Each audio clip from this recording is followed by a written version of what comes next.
Alright, YouTube, this one right here for be a maintenance update on what's been going on with the trucks.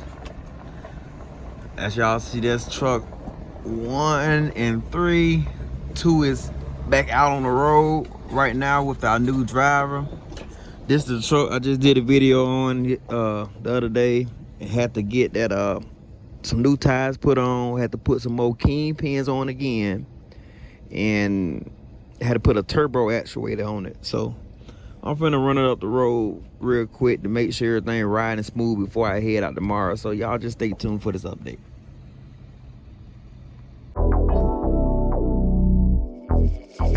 J Smooth.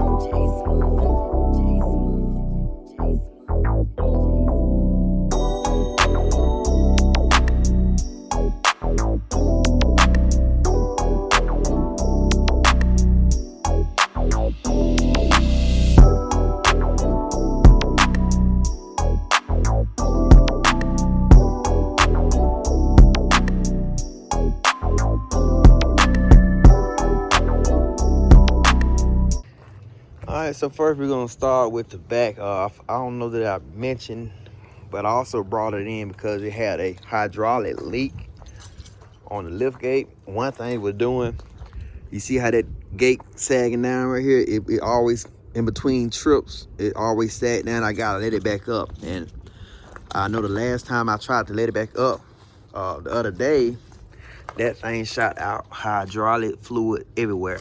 So if you can see right there where that hose clamp is on there right there, that got added on because that hose the pressure keep pushing that hose off that line, and hydraulic fluid was shed everywhere. So first, okay, that looked good. So I had to get that repaired.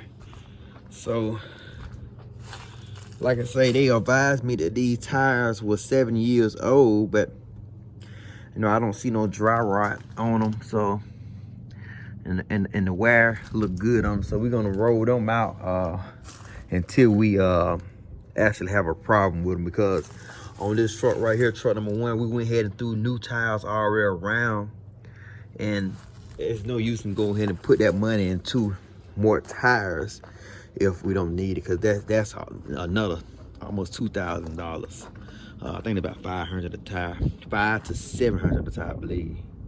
I could be wrong. I gotta look at the paperwork again. But so, like I said, we went some new tires on here, Firestones. Didn't go too expensive, but we didn't go with no Chinese brand tires also. And y'all seen from the previous video, it had water in the tires. Don't ask me how I got there, because I have no clue. We trying to figure that out still right now, how that water got in that tire, because like I say, this right here, truck number 3 and truck number 2 was purchased as a package deal. Truck number 2 was running, and this truck needed a transmission put in here, and had to get that transmission put in there before we got on the road. And this is why this is why you want to check your truck out, guys, before if you get picking up for a mechanic or whatever. Our mechanic is right down the street, but look at this right here. So you want to make sure there's not no tools left behind, stuff like this. And I think this might be gas, could be diesel. I don't want to feel like opening and smell it, but that's gas. It's really dangerous to have a container of gas right now. I'm pretty sure it's gas, because, yep, he was using this as a starter fluid. So he probably squirting off in his intake. I don't know if it's gas or diesel, man. I didn't expect to catch that, but let me look at these kingpins. So we got new shocks put on. You see them brand new shocks.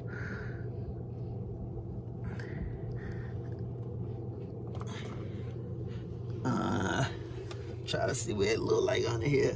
Trying not to get too dirty. I just got out of church, and I still got my church attire on, so try not to get too dirty. I get back to the house, I'm gonna be in trouble. Wife ain't gonna never hear the end of that. I done messed up a brand new shirt. So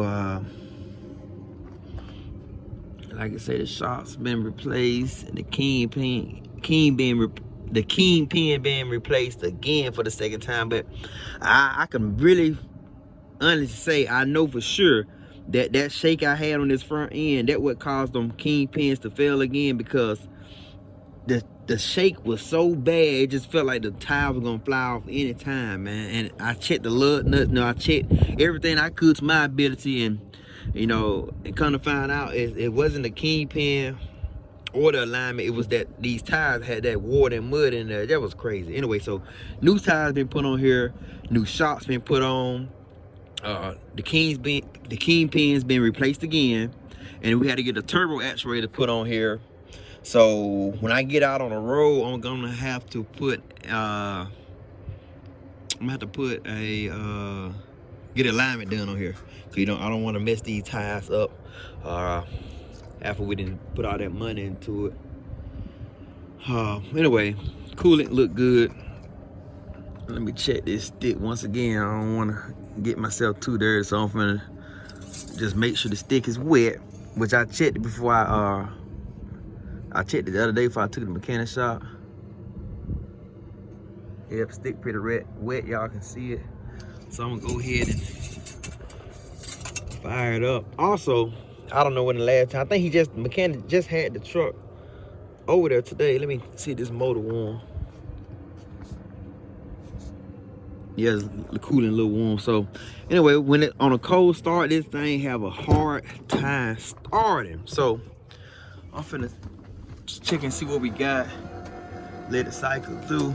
So lately our engine light been on, the orange engine light, and it was showing down here engine warning. So hopefully that turbo actuator solved that problem, because once we looked it up on the scan on Keep Trucking, it said it was the turbo actuator. Then it said we had a bad ground on the ECM, but I think that happened because of all that bumping. But let's see what it do. Fired up. And I don't know why he had that bottle of diesel fuel. We got 2 cans of starter fuel here. Oh shoot, he used there was a brand new can, so he used them cans up trying to start it, man. And you know, when I start, I just spray two sprays off in there, and then it fire on up. So I don't, you know, it's not good to use a lot of starter fluid in these diesel engines. So I guess that's why he had this diesel in this bottle. And I don't know where to put this stuff at. I'm gonna try to remember to get this. Matter of fact,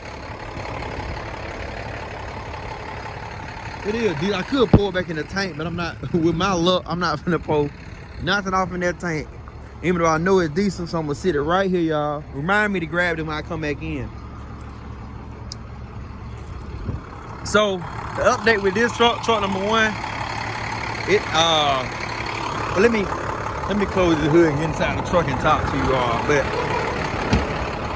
it's running, but we decided to just let this one sit as a backup truck. If we're not really looking, but if we come across a driver want to get in it, we might take a chance to put a driver in it. But it's on the table to go ahead and sell it. I mean, that's the one that had about $200,000 in maintenance on it. Ain't this window down? Yes, he just had the truck, the window still down. But it got about $200,000 in maintenance on it. The motor been rebuilt. Just about the engine been rebuilt. Let me say the proper way. The engine been rebuilt. Just about every component on the motor have been replaced. And so I'm pretty sure it's a good running truck. It's just we don't feel like playing with it no more and dealing with maintenance. Right now we're trying to get caught back up and get some of our money back. So we're gonna see how that goes. But let's see. I think we're good to go. All I'm doing is running this up the road real quick. Check it out. See how I ride. That way, if push comes to shove, if I notice anything still wrong, instead of me going out Monday, we'll hold off to go out to Tuesday.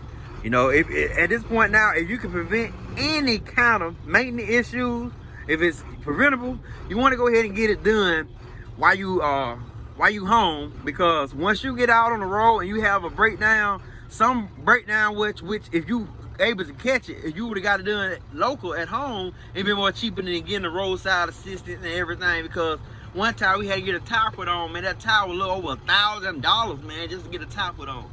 You know what I'm saying? And we knew that tire was bad, so we could have just went ahead and got it fixed from the beginning. But we, you know, we neglected, try to go a little longer on it without getting replaced, and that caused a problem down the road, later on down the road. So this video gonna be very, very, very, very important to the ones who looking to get into the trucking industry and decide to get a used truck.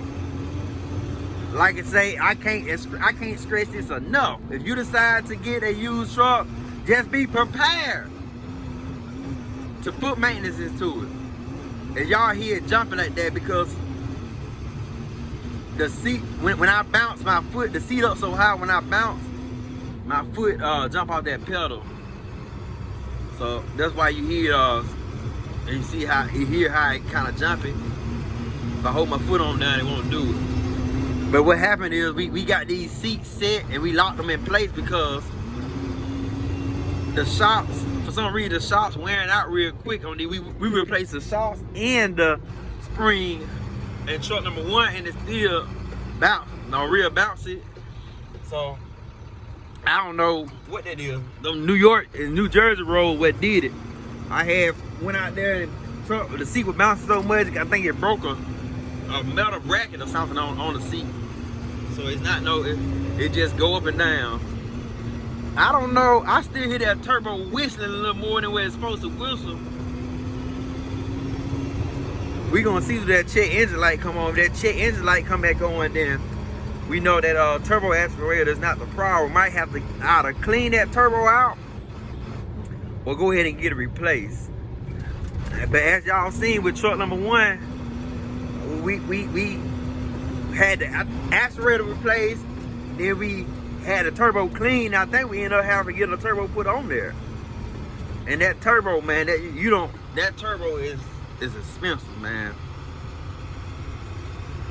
So I can't really see when I'm on this old kind of road, so I can't really see where the riding like. So I get on this main, I'm on the back road. When I get on this main counter road, I see how it is.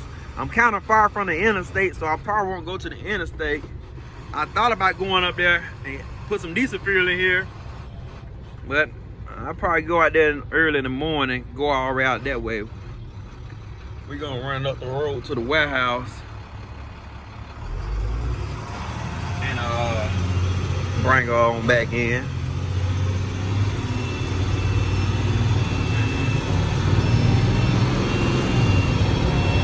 But I can tell you one thing, like I said, this was a brand new transmission, so we know we're not gonna have no problem out that trans at all for a while, man. You know, that gonna be last some years to, man. Like, so that's one good thing. Transmission shift real good. It handle well. I'm trying to listen. Another thing too, y'all, I don't ride with no music on. Every now and then I have my music in my ear, but I don't very seldom ride too far at a long distance with my music on because I want to be able to hear if anything happens.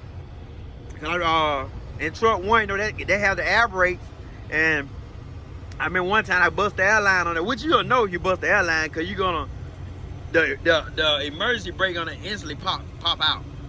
But even though I bust that line, I ended up fixing it myself temporarily until I made it to the shop because it was in the evening where all the shop was closed. But I can still hear that air leaking, and that ended up being a problem because if I would have went across the scale, if I went to the weigh station, they got mics and stuff going across that scale, so they would have heard that leak, and that would have been real bad. But anyway, I try not to have so much noise in my truck. I kind of want to listen to my truck, make sure I hear if anything go wrong, I can hear anything change. For example, like that turbo.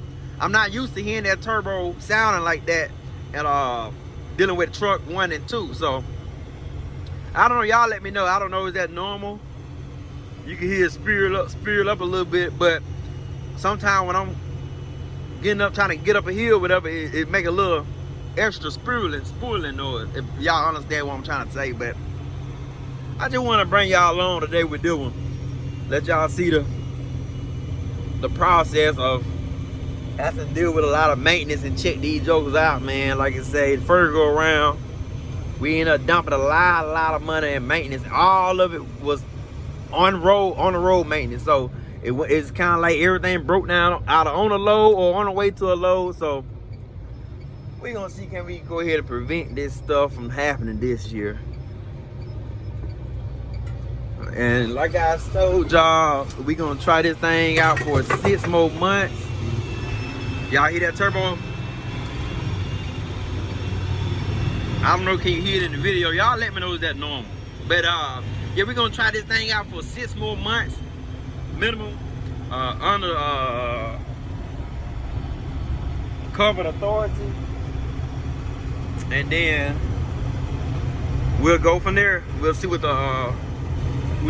the profits look like and make a decision. Are we gonna cut our losses and step out the business for a little while, or keep on rolling? Because of course we in the business to make profit. We do understand most new business don't turn over profit but to about 3 years from the business started, at least. But you don't want to have so many expenses. You see what I'm saying? If you break even, that's cool. But when it gets to the point where you putting out a lot of money and none coming back in, and then you leave yourself in the negative each month, that when it become a problem. That starter fluid, that knob must have sprayed. It rolled when I had turned that corner, and I smell it. I'm guessing that knob had hit on the ground when it fell. But I'm trying to keep y'all on to make sure this engine light don't come on while we on riding. I might not bring y'all all the way. I'm just running down to the warehouse real quick and check on some things, and I'm gonna run back. So it really ain't too much more of this video beside me riding, and I don't know, y'all enjoy it. We hear me talking all the time. Most of the stuff I talk about is dealing with maintenance. So I guess it's some good stuff that y'all need to hear. But I don't know, I hear that spool, I hear that turbo whining, but I don't see no check engine light coming on, so we might be good. But the whole purpose of me test driving it is that turbo end, to see how that thing ride, because like I said, it was so bouncy at first, but it was just crazy. So it seemed like it rides so much smoother since we put them tires on, because I got a good little ride on the interstate from when I picked it up, when I brought it from the tire shop. So it was riding smooth in, then we got these new shocks on here, so it got a real smooth ride now. So I think we good. I think we good this weekend for the maintenance, and that's something new what we try to do. Instead of being out so long, because I used to be out, well, when I first started, I was out like 3 or 4 months at a time. And then the end of last year, the start of this year, I started doing 3 weeks on, 1 week off. So now we looking to find some dedicated lanes or build our own dedicated lane, because we do have a lot of brokers in different areas. We just have to connect the dots. But I think the best way is just to run out on the road about 5 to 6 days, come on in on Friday, and you know, check the truck out, make sure the maintenance is good on it, and then head back out that Monday. And I'm still gonna do my 3 weeks on, 1 week off, but we're gonna try to be home on weekends, what I'm trying to say. And that would save you a lot of, it would save you a lot on maintenance. It would save you a lot on hotel expense, because we get hotels on the weekend. And also it'll save you from, you know, overrunning your drivers. You know, being home on weekends is a plus if you're able to make that happen. You don't always have to run long haul. And to be honest, them long hauls, we do get a lot of money from them, but you end up spending more money at the end, and it's not worth it. At the end of the day, it's not worth it, because all you're doing is running your truck a little too hard, and you don't never shut these trucks down, man. Like I say, when it's in winter time, when it's cold, you're running 11 hours a day, and if it's real cold, you got that truck idling, you know, trying to keep warm. And then so, like I say, you got that thing running probably about 18 hours a day, you know. Well, no, not 18. See, 11 and 11. Yeah, just about 18, because I don't carry it on the whole 22 hours. No, my 10-hour driving, 10-hour. Come on, you should have sped on up, man. Man, you supposed to speed on up. Now you got to be committed. You can't come out here going the same speed I'm going. I already slowed down for you. Yeah, so you know, it's best to go ahead and have that truck down on the weekend. That way you can cover it, you know, check out the maintenance on it, make sure it's still top notch. Your driver home, you know, spend a little time with his family, and you know, get that thing back going on Monday, because ain't no load running over the weekend unless, you know, and no warehouse open every night. Since I've been out here, I only had 2 loads that delivered on a Saturday, but it's not no thing that happen all the time. So most likely you get a load on Friday, you're not gonna deliver that load to that Monday. So it really not no need for you to be on the road over the weekend, unless you just wanna be on vacation and get a hotel.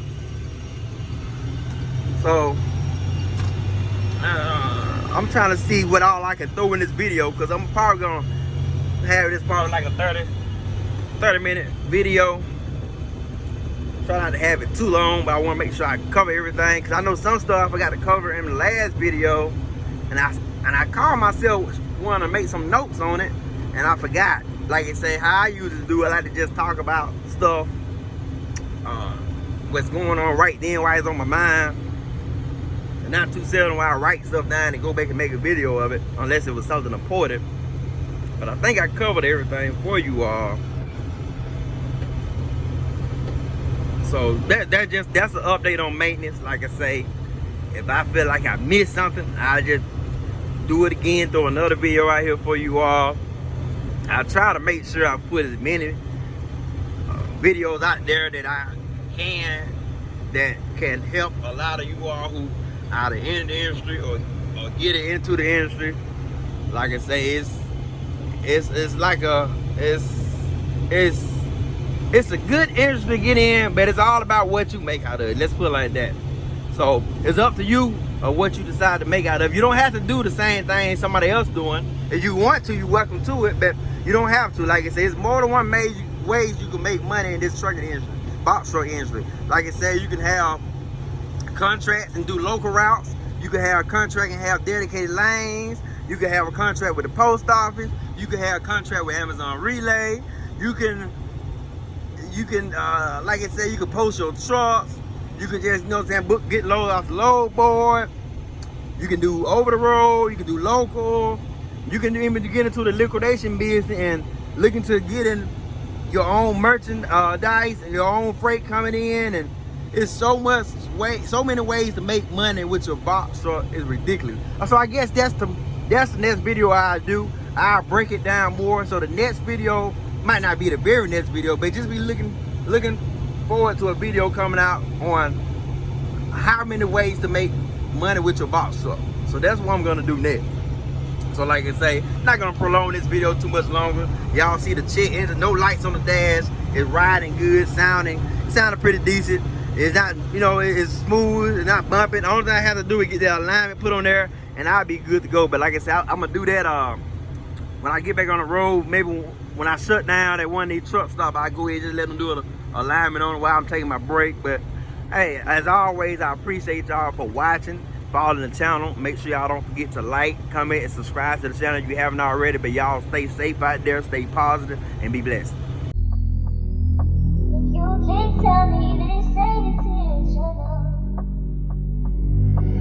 Killer, oh my god.